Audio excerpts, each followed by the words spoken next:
মানুষ আছে যাই আল্লাহ একটু লাভের কথা বলি একটা হাদিস শুনে قال رسول الله صلى الله عليه وسلم من سلك طريقا يلتمس فيه علما سهل الله له به طريقا إلى الجنة তো কথাটা শোনার আগে সবাই একবার বলেন আলহামদুলিল্লাহ আর একটু জোরে কোন আলহামদুলিল্লাহ হাজিরিন এইদিকে ভাই আপনারা কথা জোরে কইেন না সবাই একটু আল্লাহর ওয়াস্তে সামনে আইসা আমার কথাগুলো শুনেন কাজে লাগবে ইনশাআল্লাহ আমার দিকে চাচ্ছেন নি আপনারা ওইদিকে চাচ্ছেন কি ওইদিকে কি সব আমার দিকে চাচ্ছেন আমার কথা বুঝেন না বুঝতে সমস্যা আমরা যারা এখানে আসছি আমরা কি এখানে আসছি তামসা করার জন্য না কিছু এলেম শিখার জন্য কিছু কথা শুনবো আমরা বাড়িতে গিয়া আমল করব তাই না নবীজি বলেন আবার যে এখানে আসছেন এক রাস্তা দিয়ে কোনো সবাই আসেন না কেউ আসছেন ওই দিক থেকে কেউ আসছেন এই দিক থেকে কেউ আসছেন ওই দিক থেকে যেই রাস্তাটা সহজ মনে করছেন ওই রাস্তা দিয়ে এখানে আসছেন তাই না হাদিসটা খুব সহিহ আল্লাহর হাবিব ইরশাদ করেন যখন কোন এলাকার কতগুলো মানুষ ইলম শিখার জন্য ঘর ছেড়ে রাস্তায় বের হয়ে পড়ে রাস্তা তালাশ করে ওই ব্যক্তির জন্য জান্নাতে যাওয়ার রাস্তা আমার আল্লাহ সহজ করে দেন অর্থাৎ যারা তালাশ করে ইলমের পথ আল্লাহ খুলে দেন তার জন্য বেহেশতের পথ আমরা যারা এখানে আসছি এই মুহূর্তে আমার রাসূল বলছেন আমাদের প্রত্যেকের জন্য বেহেশতের দরজা আল্লাহ খুলে রাখছেন আচ্ছা বলেন এই লাভটা কি ছোট লাভ না অনেক বড় লাভ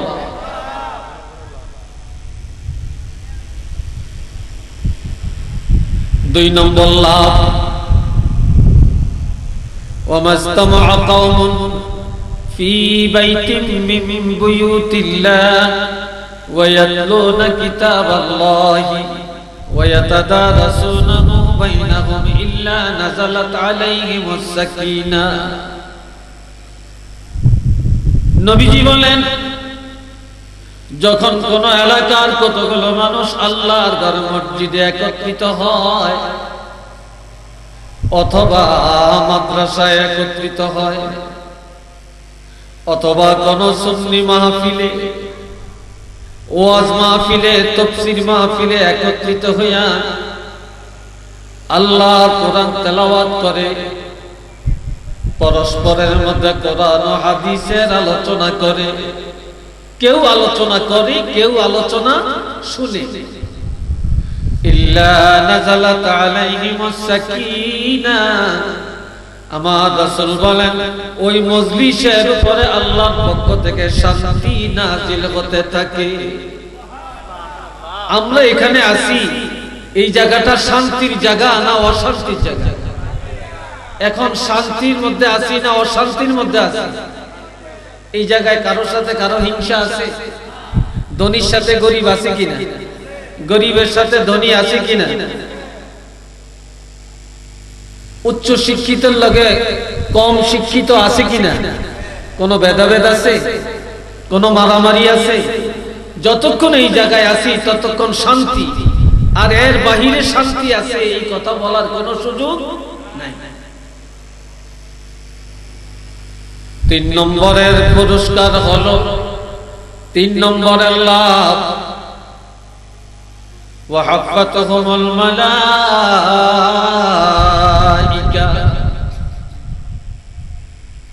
এই জায়গায় আপনারা বসার পরেও যা জায়গা আছে আরো মানুষ বসতে পারে এমন জায়গা আছে কিনা কথা কয় না চলে আসেনি আরো হাজার মানুষ বসতে পারে তাই না এখন এই জায়গা আমরা খালি রাখছি, আমার আল্লাহ কি কোনো জায়গা খালি রাখছেন?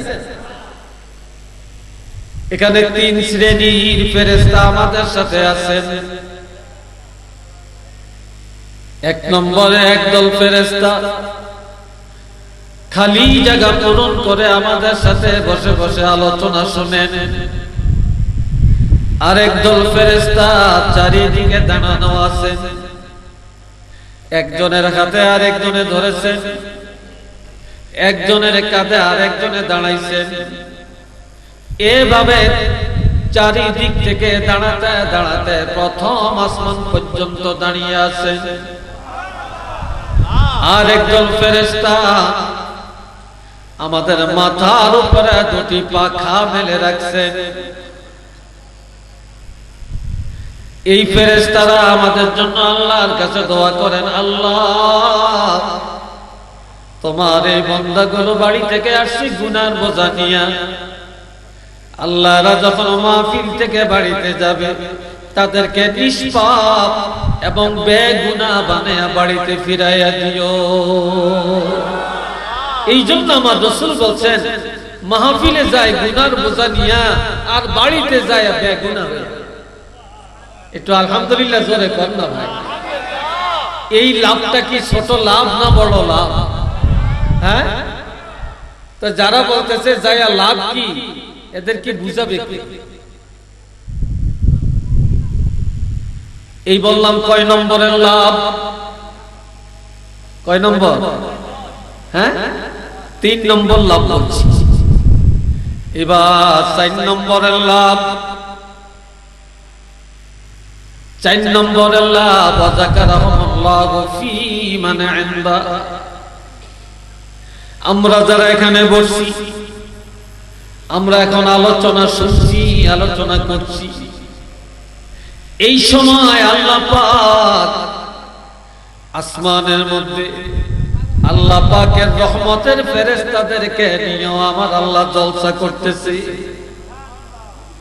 ওই জলসার মধ্যে আমার আল্লাহ প্রত্যেকের নাম ধরে ধরে বলতেছেন, ও ফেরেশতারা, আমার অমুক বান্দা, অমুক বান্দা, অমুকের ছেলে অমুক।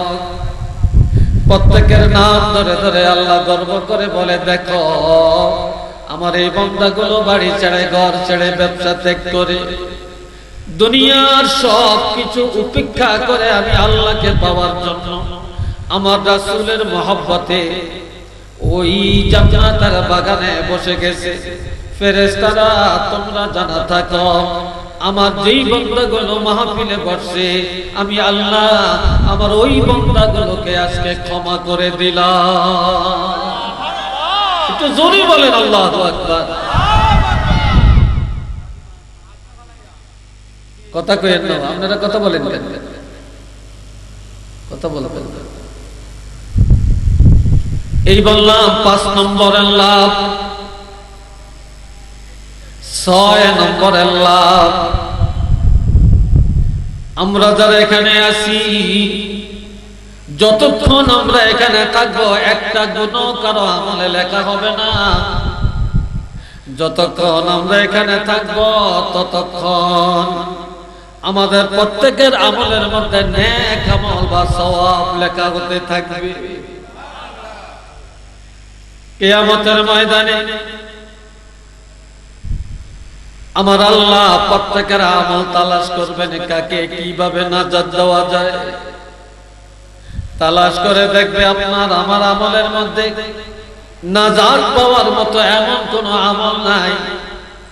দেখা যাবে যে এই করোনা শাহে মদিনা যুব সংগঠনের উদ্যোগে এই সুন্নি সম্মেলনে আমরা বসছি, 1 ঘন্টা, 2 ঘন্টা, 2.5 ঘন্টা সময় বা 3 ঘন্টা সময় বসে বসে কাটাইছি। তখন আমার আল্লাহ বলবেন, যাও যাও, আমি এই করোনা শাহে মদিনা যুব সংঘের এই সুন্নি সম্মেলন কি উসিলা করে আমি আল্লাহ তোমাদেরকে ক্ষমা করে দিলাম। তাহলে কিয়ামতের ময়দানে আমাদের জন্য আজকের এই জলসাটা নাজাতের উসিলা। একটু কন্যা সুবহানাল্লাহ। এই বললাম জিন্দাদের জন্য, এইবার আপনাদেরকে সর্বশেষ আর একটা সুসংবাদ শোনাতে চাই। এই এলাকার মধ্যে মাটির উপরে মানুষ বেশি না মাটির নিচে মানুষ বেশি? তো জোরে কর না। মাটির নিচে বেশি না? মাটির নিচে মানুষ কত যে বেশি এটার হিসাব নাই। আছে হিসাব? কোনো হিসাব নাই মাটির নিচে যে কত মানুষ। কিন্তু আজকে জিন্দারা যদিও অনেকে খুশি হতে পারেন না, কিন্তু এলাকার মুর্দেগান অনেক খুশি, অনেক খুশি। কেন নাই মাইকের আওয়াজ যতটুকু যায় এতটুকুর মধ্যে আমার আল্লাহ কবরের আযাব বন্ধ করে রেখেছে। আর একটু জোরে কর না, আর একটু আওয়াজ দিয়ে বলেন না। এই ছাড়া আরেকটা হাদিস আছে, قال رسول الله صلى الله عليه وسلم إن العالم أو متعلم إذا مر على قرية يرفع عنه عذاب القبر 40 يوما। আপনাদের এলাকাতে এই আপনারা কথা বলছেন কেন? আপনারা আবারও কথা বলতেছেন। আর ও ঘুমাইতেন গেলে এই জন্য কি এখানে বসে বসে কথা বলবেন? আর আপনারা এত হাঁটাহাঁটি কেন বলেন? এত হয়তো আপনারা দাঁড়াইলে স্থিরভাবে দাঁড়ান, আর নইলে বসেন, কিন্তু এত হাঁটাহাঁটি করবেন না, এটা মাহফিলের আদব না। আর নইলে আপনারা আরেকটু আগে দাঁড়ান, দাঁড়াইবেনই যেহেতু আর আরেকটু আগে এত পিছনে দাঁড়াইছেন।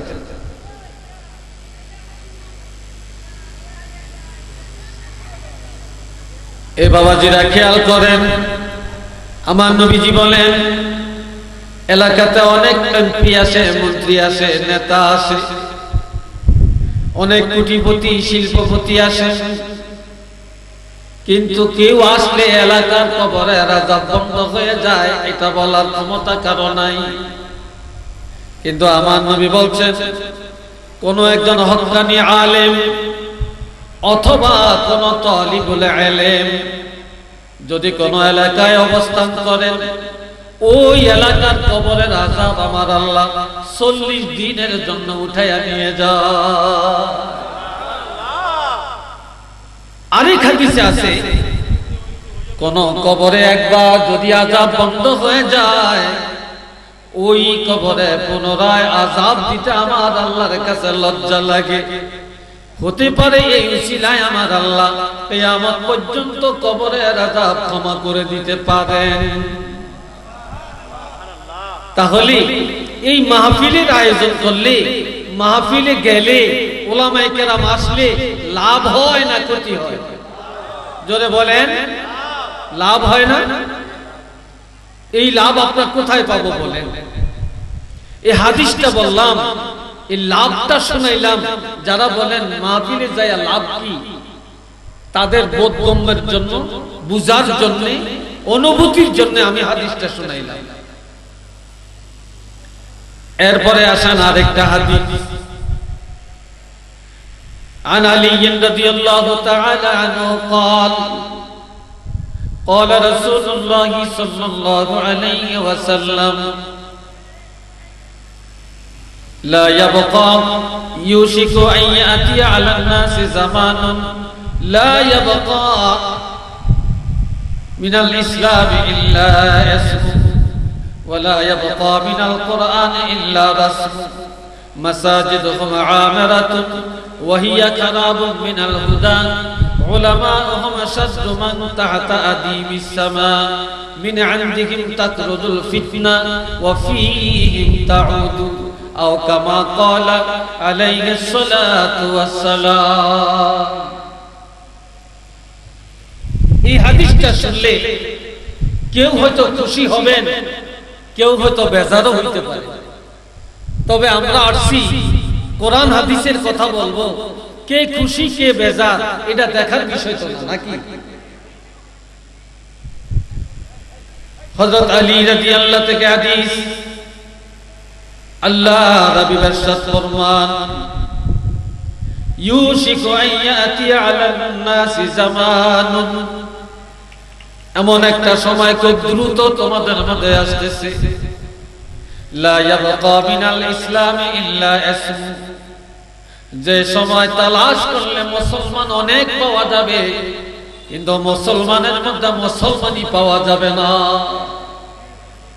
কি কথা ঠিক কিনা? মুসলমানের অভাব নাই, কিন্তু মুসলমানই নাই।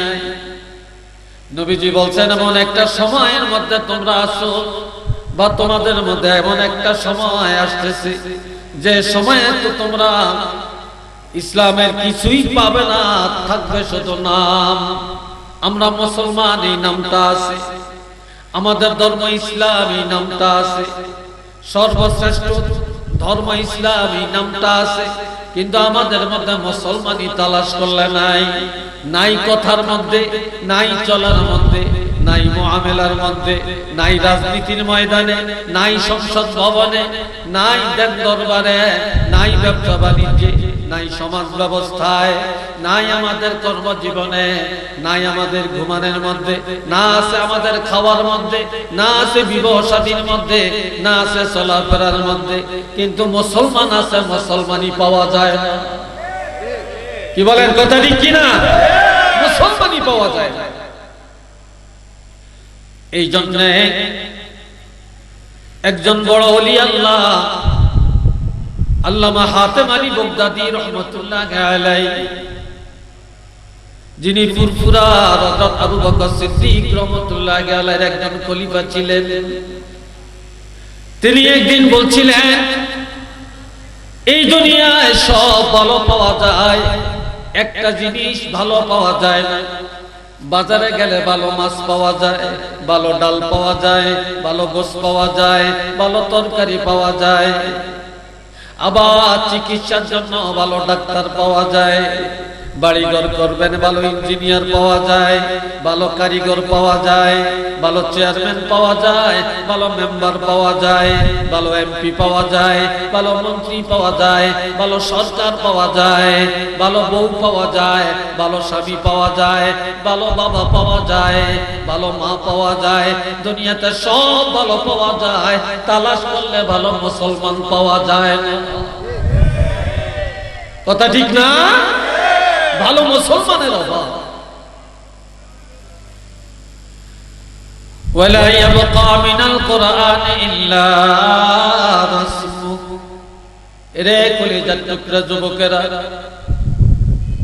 আমি তোমাদেরকে হাত জোড় করে অনুরোধ করে বলছি, তোমরা কথাগুলি শুনো, দিলের কানে কথাগুলি শোনার চেষ্টা করো। অনেক কষ্ট হয়েছে আমার আসতে, এবং কালকে আমার অনেক ব্যস্ততা, আমাকে এই আপনাদের এখান থেকে মাহফিল ছেড়ে গাড়ি দুটে রাত্রের মধ্যে আমাকে যে আবার গন্তব্যস্থানে পৌঁছতে হবে, আল্লাহ যদি আমাকে নেয় চলে চালাম। আমার এই কষ্টটা, আশাটা সার্থক হবে যুবকরা যদি ধৈর্যের সাথে কথাগুলো শুনে। কি বলেন আপনারা?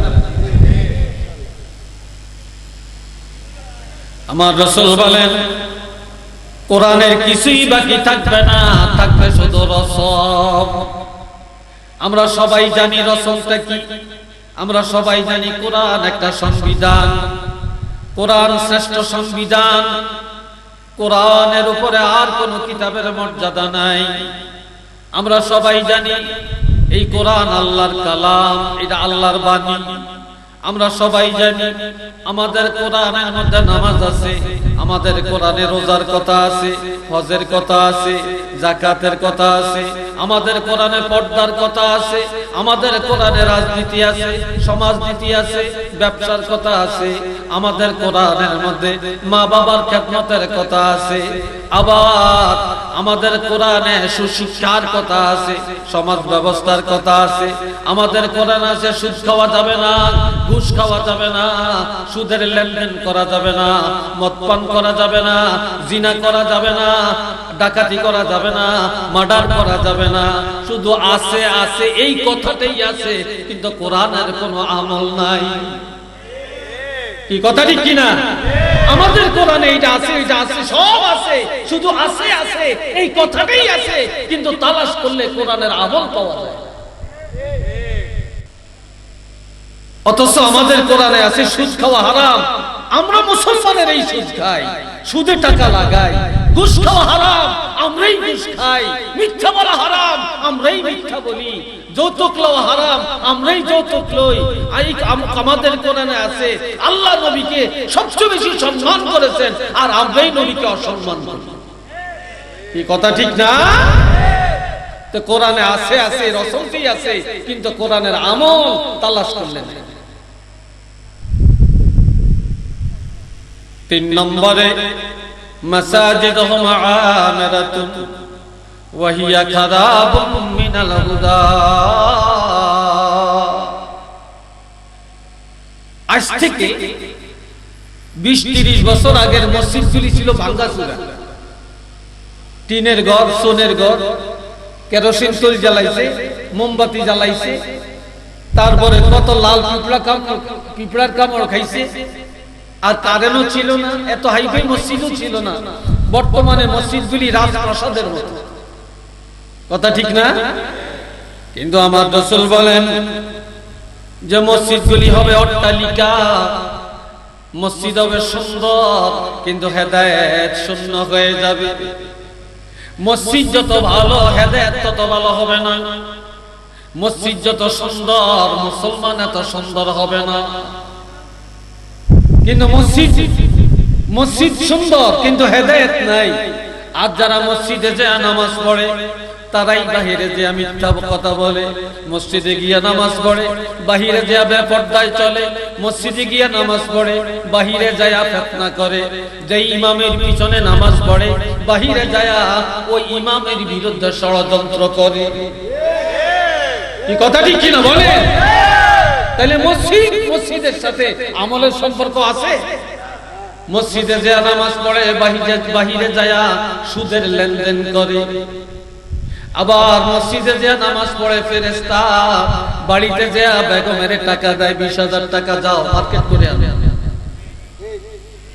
বেগমরে মার্কেটে পালিয়ে আনে। কথা ঠিক কিনা? তাহলে মসজিদের সাথে হেদায়েতের মিল আছে নাকি? চিল্লিয়ে বলেন আছে? কোনো মিল নেই।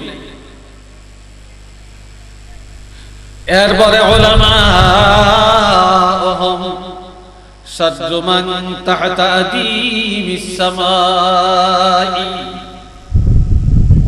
এ ভাইরা আমার, এই দুনিয়ায় 2 দল আলেম, জোরে বলেন কয় দল? এক দল আলেম সবচেয়ে ভালো, সবার আগে জান্নাতে যাবে। আর এক দল আলেমেরা সবচেয়ে খারাপ। আমার নবীজি বলেন আসমানের নিচে এই জমিনের উপরে সবচেয়ে নিকৃষ্ট হবে উলামায়ে কেরাম। কেন? মিন ইনদিহিম তাকরুজুল ফিতনা, ওই আলেমদের থেকে ফিতনা বের হবে। ওয়া ফীহিম তাউদু, ওই ফিতনার মধ্যে তারা নিজেরাও জড়ায়া পড়বে এবং সমাজকে এবং দেশের মানুষকে ফিতনাবাজ বানিয়ে দিবে। একটু চিল্লিয়া বলি নাউযুবিল্লাহ। আর একটু জোরে কর। এমন এমন ফতোয়া এখন আপনারা শুনতেছেন, যা আজ থেকে 20-30 বছর আগে, আজ থেকে 40 বছর আগে আপনারা এগুলা শুনেন না, জানেন না। এখন যা আমরা দেখতেছি ফিতনা আর ফিতনা। একদল আলেম ফিতনা দেয় মাযহাব জায়েজ নাই, আবার ফতোয়া দেয় পীর মুরিদি জায়েজ নাই। আর একদল আলেম ফতোয়া দেয় আমার নবী হায়াতুন নবী না। আর একদলে ফতোয়া দেয় নবীর মা বাপ জাহান্নামে যাবে। আর একদলে ফতোয়া দেয় আমার নবীকে, নবী মাটি হয়ে গেছে, নবী বসে গলে গেছে, নাউযুবিল্লাহ কোন না।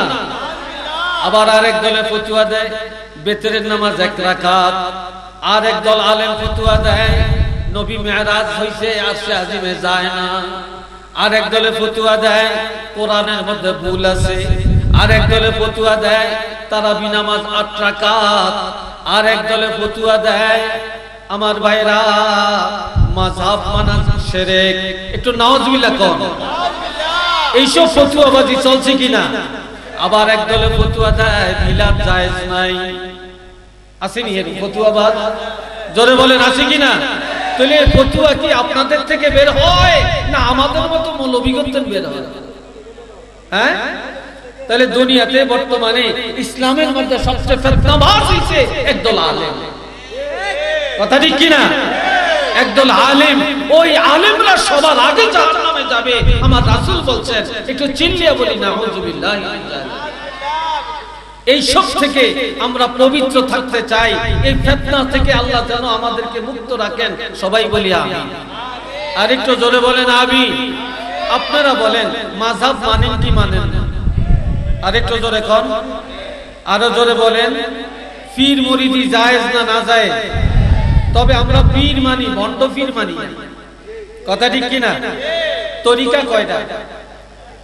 জোরে বলেন। মাযাহিবে আরবাআ হাক্কুন, তরায়েকে আরবাআ হাক্কুন। চার মাযহাব সত্য, চার তরিকা সত্য। না মিথ্যা? সত্য না? আবার আমার ভাই এই যে পান্দাউক দরবার, ফুলতলির দরবার, জৈনপুরের দরবার, ফুরফুরার দরবার, সারসিনার দরবার, তারপরে সোনাকান্দার দরবার, এই দরবারগুলি হক না বাতিল? একটু জোরে বলেন হক না বাতিল? তাহলে আমরা হক দরবারের সাথে আছি, আমরা বাতিল দরবারের সাথে নাই। কি কথা ঠিক কিনা? আপনারা কি বাতিলের সাথে আছেন না হকের সাথে আছেন? একটু দুইটা হাত তুলে দেখাইতে পারবেন?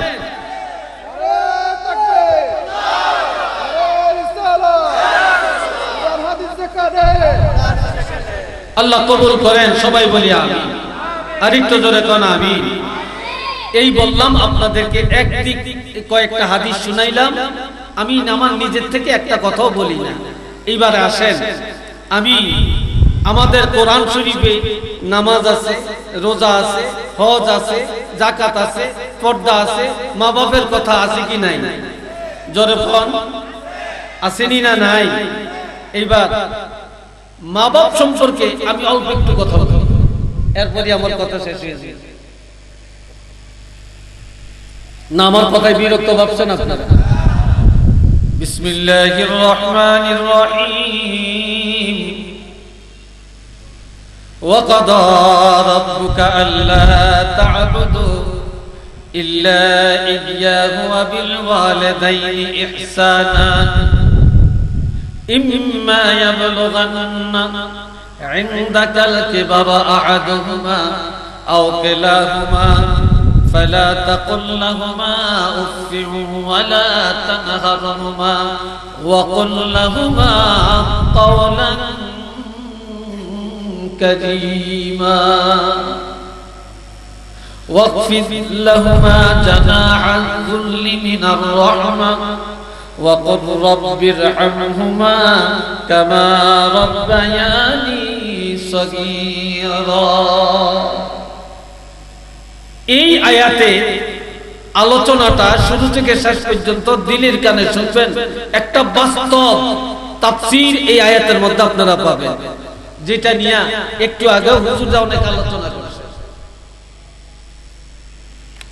আমার আল্লাহ পাক বলেন, হাবিব অবশ্যই আপনার প্রভু রব্বুল আলামিন অর্ডার করেছেন, নির্দেশ দিয়েছেন, হুঁশিয়ার সাবধান ও দুনিয়ার মানুষ, তোমরা আল্লাহর ইবাদত ছাড়া কারো ইবাদত করিও না। আমরা ইবাদত করব কার? জোরে কর। দাসত্ব কার? নামাজ পড়ব কার জন্য? রোজা রাখবো কার জন্য? হজ করব কার জন্য? যাকাত দিব কার জন্য? বলেন হজটা কার জন্য হবে? নামাজ কার জন্য হবে? আল্লাহর জন্য। তা আমরা নামাজ পড়ি আল্লাহর জন্য, হজ করব আল্লাহর জন্য, তাহলে হজে যাওয়ার আগে এত ডাকডোল বাজানো কেন?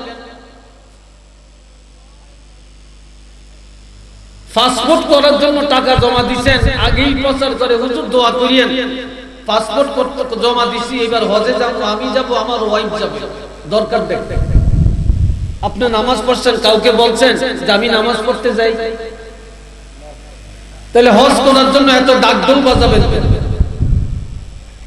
আমার আল্লাহ বলছেন, ইন্না সালাতি ওয়া নুসুকি ওয়া মাহইয়ায়া ওয়া মামাতি লিল্লাহি রাব্বিল আলামিন।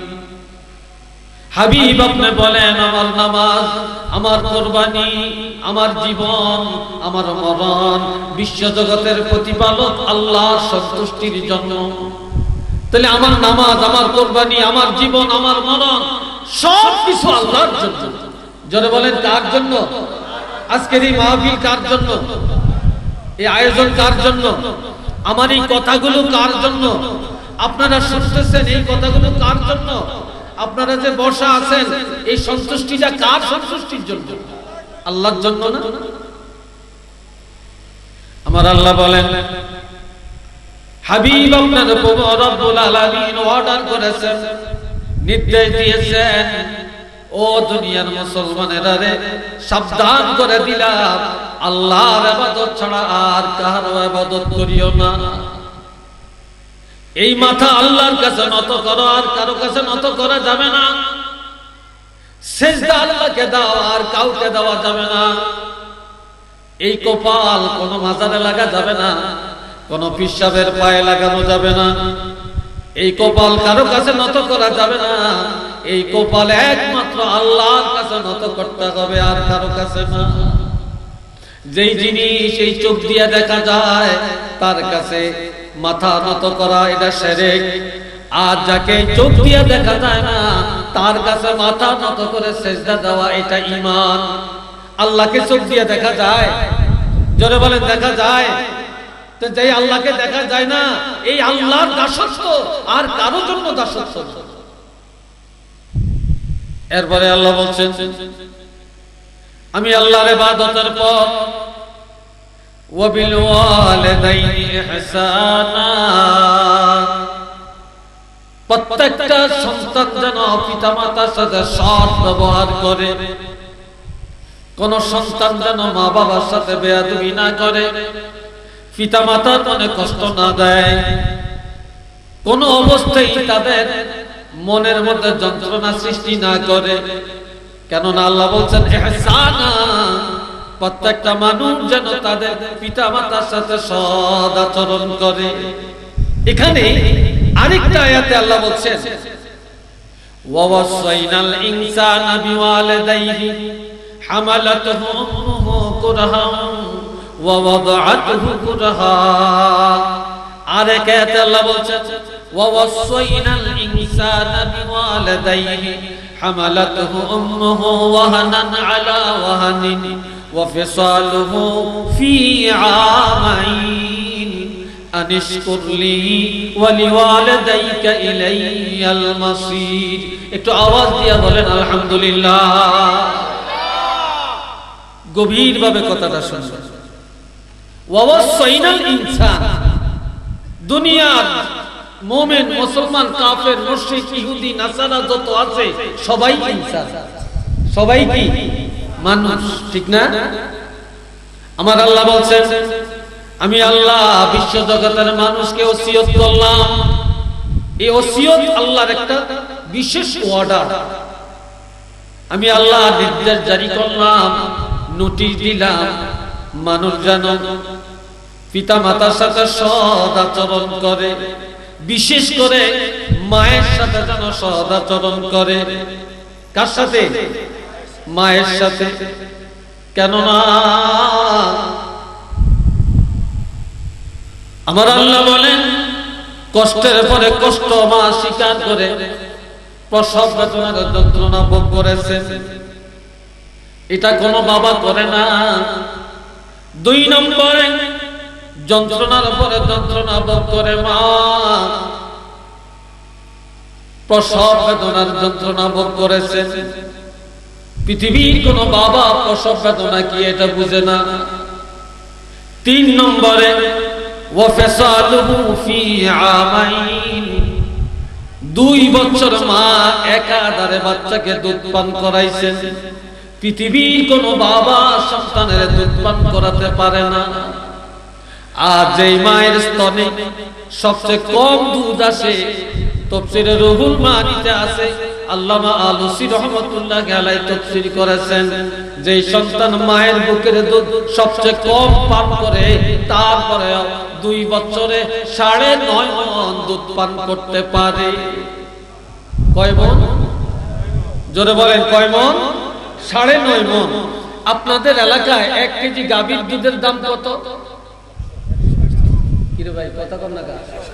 100 টাকা। তাহলে 1 কেজি গাভীর দুধের দাম যদি 100 টাকা হয়, এবার বলেন 1 কেজি মায়ের দুধের দাম কত হবে? এটার দাম দিতে পারবেন? 1 কেজি মায়ের দুধের মূল্য দেওয়ার ক্ষমতা পৃথিবীর কারো আছে কিনা বলেন? কারো নাই।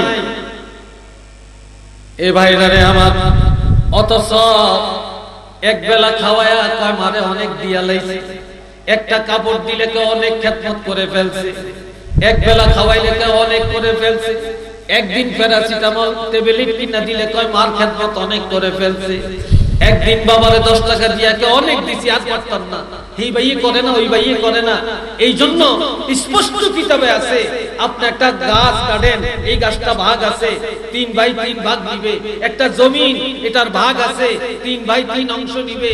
আপনি তারপরে বাবার টাকা, এটার ভাগ আছে, কিন্তু পিতা মাতার খেদমতের কোনো ভাগ নাই। এটা সুবহানাল্লাহ কোন না রে ভাই? বলেন এটার কোনো ব্যাখ্যা ভাগ আছে? পিতা মাতার খেদমতের কোনো ভাগ নাই। এই জন্য হযরত বাহাজ ইবনে হাকিম থেকে একটা হাদিস শুনি। কষ্ট হয় আপনাদের? বিরক্ত লাগছে আপনাদের? না আমি সংক্ষেপ করব, বলেন। হ্যাঁ, আল্লাহ হাবিব ইরশাদ করেন, হযরত বাহাজ ইবনে হাকিম রাদিয়াল্লাহু থেকে হাদিস, আল্লাহর হাবিবের কাছে এসে তিনি বললেন, ইয়া রাসূলুল্লাহ, মান আহাক্কু বিহুসনি সাহাবাতি, ইয়া রাসূলুল্লাহ, আমার কাছে অধিক সৎ ব্যবহার পাওয়ার অধিক উপযুক্ত কে? আমি কার বেশি সেবা করব? সৎ ব্যবহার কার সাথে বেশি করব? আমার নবী 1 নম্বরে বললেন, ক্বালা উম্মুকা, তোমার মা। কয়ের পরে কে? ক্বালা উম্মুকা, নবী বললেন এরপর তোমার মা। কুলতু সুম্মা মান, এরপরে কে? ক্বালা উম্মুকা, নবী এরপর বললেন তোমার মা। কুলতু সুম্মা মান, এরপরে কে? নবী বললেন ক্বালা আবুকা, তোমার বাপ। কুলতু সুম্মা মান, জিজ্ঞাসা করলাম এরপরে কে? ক্বালা আবাকা, ক্বালা আদনাকা, আদনাকা, নবী বললেন এরপরে তোমার আত্মীয় স্বজন, পাড়া প্রতিবেশী। এটা সুবহানাল্লাহ কোন না? তাহলে মায়ের কথা কয়বার? জোরে বলেন।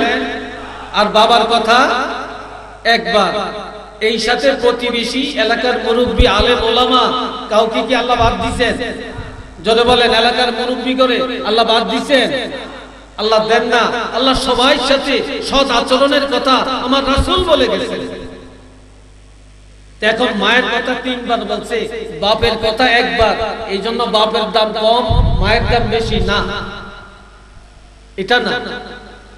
অর্থাৎ পিতা মাতার খেদমত সমান, মর্যাদা সমান। তবে মায়ের 3টা কষ্ট, এই 3টা কষ্ট বাবার মধ্যে নাই। এই জন্য আমার নবী মায়ের কথা 3 বার বললেন। 1 নম্বরে, মা 9 মাস 10 মাস গর্ভে বহন করেছে। পৃথিবীর কোন বাবাই কষ্ট বোধ করতে পারে না। আমি আপনার যখন মায়ের পেটে ছিলাম, মা ঠিক মতো খেতে পারেন না, ঘুমাতেও পারেন না, লজ্জায় কারো বাড়ি কারো ঘরে যায় না, এমনকি নিচের থেকে উপরে উঠতে পারে না, বসতে দাঁড়াতে পারে না। আবার রাতের বেলায় মা আরামে ঘুমাতেও পারে না। এক ঘর থেকে আরেক ঘরে লজ্জায় যায় না, বাপের বাড়িও যায় না, কোন আত্মীয় স্বজনের বাড়ি তো মা যায় না। আবার সন্তান পেটের মধ্যে কষ্ট হবে, মা মরিচ খায় না, বাসি খানা খায় না, পচা খানা খায় না, নির্ভেজাল কোনো খানা খায় না, স্বাভাবিক খানা খায় মা গর্ভের সন্তানের ঠিক রাখছে। রাত্রি বেলায় বাবা ঘুমাইছে, কিন্তু সন্তান যখন গর্ভে নাড়াচড়া করে তখন মা আরামে ঘুমাতে পারে না। তখন মা অন্ধকার রাত বসে বসে আল্লাহর দরবারে চোখের পানি ফেলে ফেলে কেঁদে কেঁদে বলছে, আল্লাহ, ও আল্লাহ, যত কষ্ট আমাকে দাও আমি সহ্য করে নিব, তবে আমার গর্ভের সন্তানকে তুমি ধ্বংস করে দিও না। এই জন্য আমার নবী বলছেন, এমন মায়ের সাথে কোনোদিন দুর্ব্যবহার করতে যাও না, এমন মায়ের সাথে কোনোদিন অন্যায় করো না, এমন মার অন্তরে ব্যথা দিও না। একটু চিল্লিয়ে বলেন না সুবহানাল্লাহ। 2 নম্বরে মায়ের কথা বললেন, যখন মার প্রসব বেদনা শুরু হয়, কারো 1 দিন, কারো 2 দিন, কারো 5 দিন বেদনা হয়। আবার অনেক মা নরমালে ডেলিভারি হয়, অনেক মা আছেন সিজার হয়, অঙ্গহানি হয়ে যায়। এমন যন্ত্রণার কারণে যে আমি আপনার মায়ের পেটে যখন ছিলাম, মাথাটা ছিল উপরে, পাওটা ছিল নিচে, আর আমার আল্লাহ মায়ের গর্ভের মধ্যে, যেই গর্ভের কথা বলছেন, ফি কারাজিম মাকিন, এটা এমন একটা সংরক্ষিত এলাকা, সুরক্ষিত জায়গা। আমার আল্লাহ মাথাটা নিয়ে আসলেন নিচে, পাওটা নিয়ে গেলেন উপরে। এই সময় মা চিৎকার করে বেহুশ হয়ে গেলেন, স্বামীর কাছে মাপ চায়, শ্বশুরের কাছে ক্ষমা চায়। কত মা শাহাদাত বরণ করে ফেলে। এই জন্য আমার রাসূল বলেন, যখন মায়ের গর্ভ থেকে সন্তান দুনিয়াতে আসবে, আল্লাহ একজন ফেরেশতা মায়ের রহমের মধ্যে পাঠিয়ে দেন।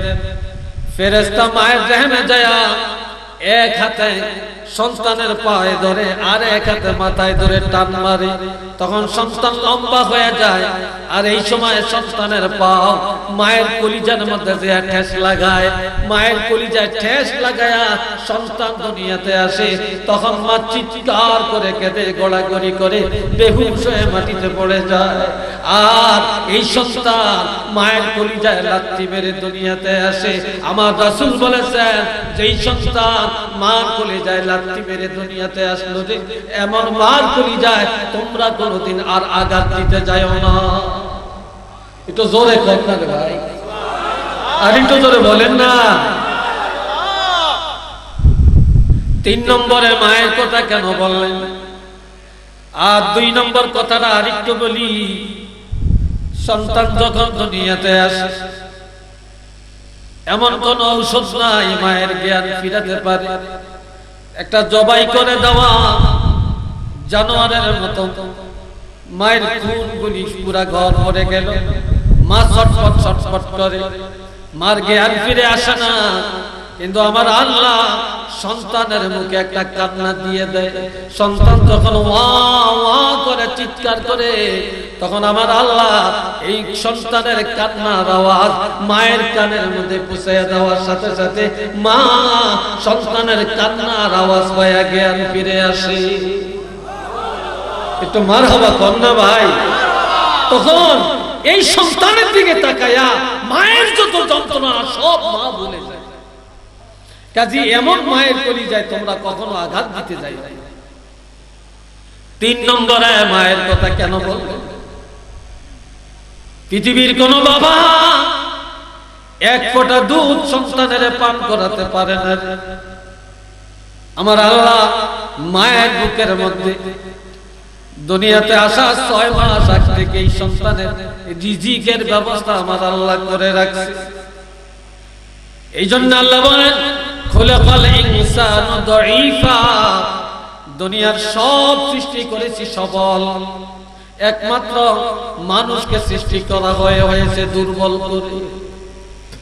কেননা পাখির বাচ্চা জন্মের পরে উড়াল দিতে জানে, সাপের বাচ্চা দৌড়াতে জানে, বাঘের বাচ্চা হাঁটতে জানে, গরুর বাচ্চা দাঁড়াতে পারে, মুরগির বাচ্চা দৌড়াতে পারে, নিজেরা খেতে পারে। কিন্তু মানুষের বাচ্চা জন্মের পরে না চিনে পানি, না চিনে আগুন, না চিনে কিছু, না খাইতে জানে, না বসতে জানে, না হাঁটতে জানে, এত দুর্বল। এই জন্য আমার আল্লাহ মায়ের বুকের মধ্যে তার খানার আয়োজন করলেন।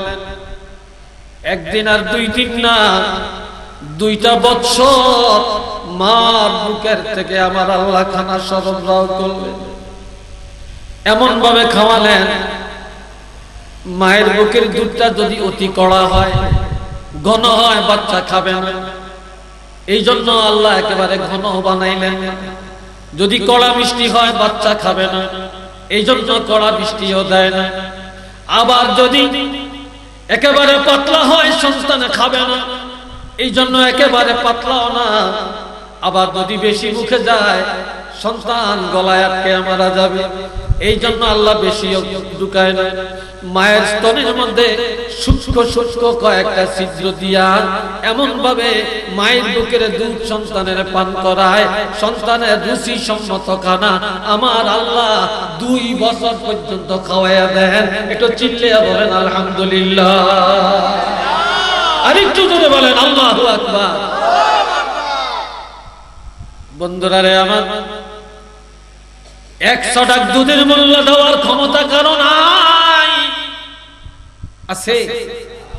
আর সন্তান মা কাঁচা মরিচ খায় না, পোড়া মরিচ খায় না, কত জিরার গুঁড়ি দিয়া খাইছে, ঠিক নি? হলুদের গুঁড়ি দিয়া খাইছে, আহা নিরামিষ খানা খাইছে। আবার মা খাইতে বসছে, বাচ্চা পায়খানা করে দিছে, মা খানা রুচি নষ্ট হয়ে গেছে, দৌড়ে যায় বাচ্চার পায়খানা সাফ, আবার বাচ্চা কোলে রাখছে, মার কোলের মধ্যে পেশাব করে দিছে। শীতকাল, মা ভিজা বস্ত্র নিয়ে চলছে, সন্তানের কাপড় পরিবর্তন করায়া ঠান্ডা যেন না লাগে, নিউমোনিয়া যেন না হয়, এটার দিকে মা খেয়াল রাখছে।